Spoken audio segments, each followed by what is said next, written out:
people was making, kind of like, man, yeah, so you was with Mary, and da-da-da-da-da, and they just be laughing about it, and it really wasn't on a disrespectful end, but they kind of always brought it up.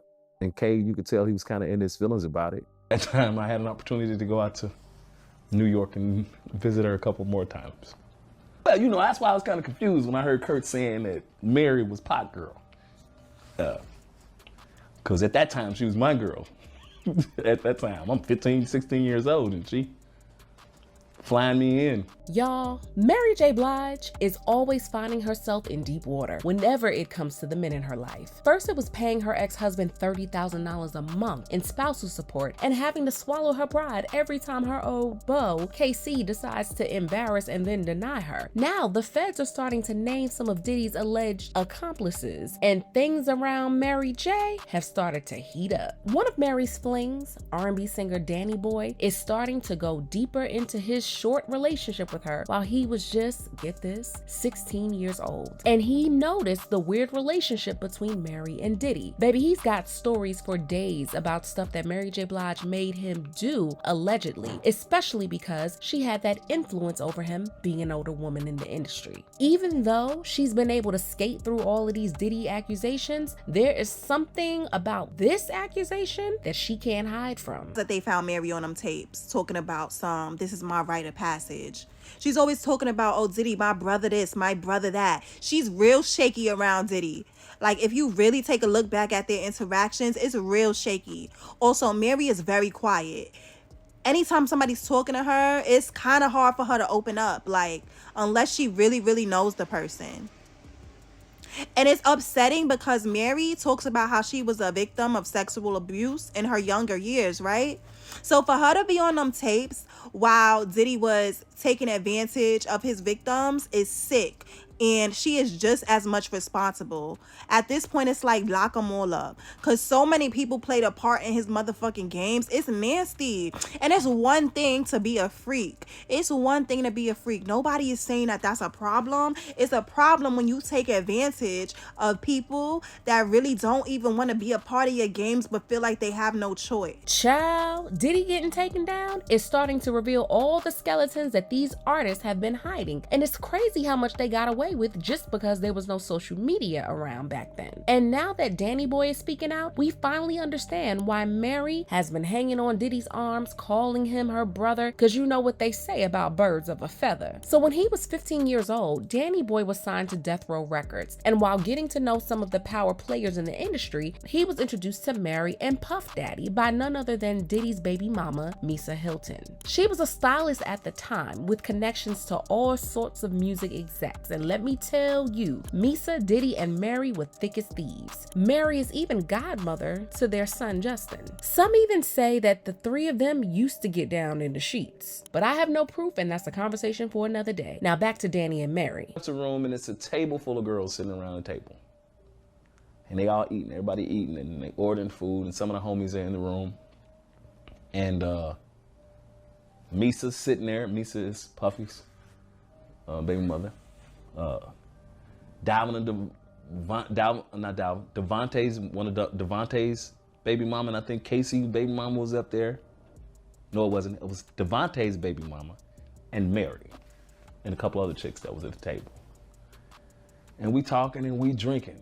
And I'm kind of excited again. I'm from the west side of Chicago, and who doesn't look up to Mary J Blige as like, one of the queens, of that time. She's a queen of R&B at that time, at least in the hood. And we up there chilling and drinking. And I think after I left for a little while, we was talking. I think I left out, and Suge called me back up to the room. He said, come back upstairs, man. Old girl want to see you. Danny Boy met Mary J Blige during the 1995 Source Awards in New York. And after the awards, he joined a bunch of other celebs, including Misa, Mary, a couple of other women, and Diddy at the party that Suge Knight was having at the hotel suite. Danny talked about sitting somewhere in a completely different room when Suge Knight came over and said, "Old girl wanna see you." By the time he got to Suge's room, all the people in there had cleared out. The only ones left were Suge, Misa Hilton, and of course, Mary J Blige. When he saw Mary, Initially, Danny Boy said he was starstruck because he'd been a huge fan of hers. So he and Mary were caught up in their own little bubble talking while food and drinks kept flowing. According to Danny, there was only one time that Mary tried to back out of the conversation, and that was when she heard a knock at the door and she thought it was her then boyfriend, Casey, because you know that man had her sprung, and not in a good way. After a few hours of talking, he said they found themselves all alone. Mary started to get a bit more touchy with him and was resting her head on his lap and trying to seduce him. Danny Boy crumbled like one of those cookies, and immediately things got very intense. If that wasn't bad enough, after the event, Mary basically became Danny's woman. She was constantly flying him out to New York to see her. Danny, on his own end, was understandably smitten and over the moon with a woman like Mary J, giving him so much attention and taking such interest in him. Danny Boy also said that when he found out from Kurt Cobain that Mary was Tupac's girl at the time, he was kind of confused and didn't know why she was seeing the two of them at the same time. And of course, in response to all of these accusations that Danny is making, Mary flat out called him a liar and said that she never messed with him like that. But Danny is insisting that they did have something going on and that he wasn't the only young person that Mary had messed with in the 90s and early 2000s. Mary J Blige had cemented her name as one of the legends in the game. But one thing that she quickly realized on her way to the top, especially in a cutthroat male-dominated industry, that she needed to have manpower backing her by hook or crook. And even though she had been linked to multiple powerful men in her career, the only constant one has always been Diddy. That fancy dog collar that Puff got around your neck and has had around your neck for the past 30 years. It should have been done got tight. It don't feel like a noose, Mary. It don't feel like a noose. Being yanked around by a bunch of niggas all the time. But you want to pop fly with bitches. See, that's the other issue that I got in the industry. It's not just the dudes, it's the women, yo. You let these gas you up into talking about each other and hating each other and going against each other because you're looking for favor in a man rather than looking to God. Puff Daddy ain't God, yo. P. Diddy, Honeycomb, was in control. Mary J Blige has turned her back on almost everybody that's ever cared about her, ever loved her. Her and her sister, LaTanya, LaToya, whatever. They're awful people. Y'all just don't know it.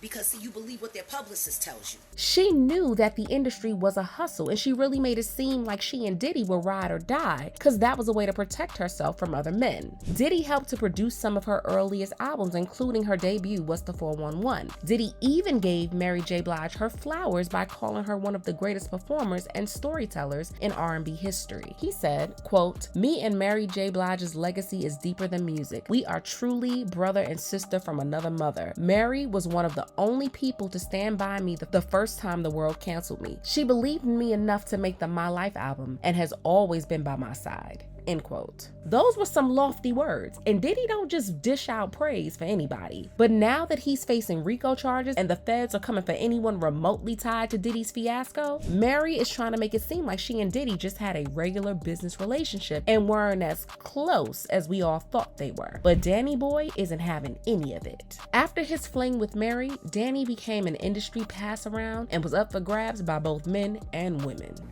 Out of curiosity, was you gay when you was on death row? Was I gay when I was on death row? Happy? Yes. Was I having sexual relationships with guys? No. Was I doing things with guys that would probably be deemed to be gay? Probably so. You know, I did some things with, you know, between me and the homies, you know, and it would be considered gay. But those guys are straight guys now and in the relationships, so they say. Was some of these individuals that you was messing around with, you know, around that time when you was on death row, was they in the industry? Yeah. I thought you was gonna say, was they on death row? Yeah, they was in the industry. Who else was I hanging around? I wasn't just hanging around with people in regular neighborhoods. Was they R&B singers or producers or? Producers and singers, I would say. They call themselves producers, but more singers than anything. I don't know, Ray J just started acting funny like when Death Row kind of started going through it. Man, we in there smoking weed and one of the guys come in and he's like, "Man, damn, you look good for what you've been through." And I'm like, "Thanks, man." I'm like, "Shit, thanks, I appreciate it." Right. Yeah, you was on crack, DB. Motherfuckers say you was begging and shit. Damn. On drugs, and he say, "Tell him the other shit." I'm like, "Tell me the other shit." He like, "Yeah," and he say, "Ray J said," I'm like, here we go. He say, Ray J said, you tried to get him to do some. Danny also confirmed that Mary J is one of the few people that knew exactly what happened to Aaliyah. And let's keep it a buck. She sort of let the mask slip for a minute when she said all wasn't right with Aaliyah's death, but she quickly stopped herself from saying more. You have is in memory of Aaliyah. Yeah, this is my crew. You know, we put, you know, the stylist, we gave everybody ribbons, and this, I don't even know what to say. I just know that was a murder. You know what I'm saying? That was a spiritual murder, whether people know it or not. Because God don't kill people. You know what I'm saying? Whether people know it or not. And I could go deep, but a lot of people I would have to really bring proof. You know what I'm saying? For what I learned. And she just was cut down in the prime of her life. And it's so unfair. And it wasn't time. You know what I'm saying? It wasn't, I believe it wasn't her time to go, because from what I know, it ain't supposed to go down like that. And just simple obedience, like, you know, your gut always won you. That your gut never lies to you. And something like luggage and clothes and jewelry and all this madness that we worship is called false idols. We need to really look at the bigger picture right now. Yeah. And look at how honey could be here right now. Yeah. It's a lesson. You understand what I'm saying? Yeah.